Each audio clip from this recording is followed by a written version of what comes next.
حضرت عائشہ صدیقہ رضی اللہ تعالیٰ عنہ فرماتی ہے جب میں باہر گئی مسجد نبی شریف کے ساتھ جنت البقیع کی جانب، نبی پاک سجدے میں تھے، کہتے میں گئی تھوڑی دیر کھڑی ہوئی، حضور نے آہٹ سنی تو پوچھا تو کون ہے؟ میں نے کہا میں عائشہ ہوں۔ تو محبوب نے فرمایا یہ عائشہ کون ہے؟ میں نے کہا یا رسول اللہ میں آپ کی زوجہ، یا رسول اللہ میں ابو بکر کی بیٹی۔ تو نبی پاک نے فرمایا یہ ابو بکر کون ہے؟ حضرت عائشہ کہتی ہے میرا کلیجہ پھٹنے کو آیا، میں وہاں سے پریشان حال واپس آئی، تھوڑی دیر گزری تو نبی پاک تشریف لے آئے، تو حضور صلی اللہ تعالیٰ علیہ وسلم نے مجھے پریشان دیکھا تو کہا عائشہ کیا ہوا؟ کہا حضور آج وہ ہوا ہے جو کبھی نہیں ہوا۔ حضور عجیب بات ہے، میں گئی ہوں، آپ نے پوچھا کون ہے تو میں نے کہا میں عائشہ۔ کا عائشہ کون؟ آپ کی زوجہ۔ فرمایا زوجہ کون؟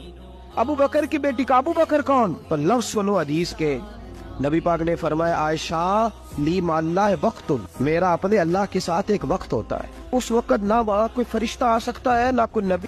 تو کہا یا رسول اللہ پھر وہاں ہوتا کون ہے؟ تو حضور فرمانے لگے ایک میں ہوتا ہوں، دوسرا میرا رب ہوتا ہے۔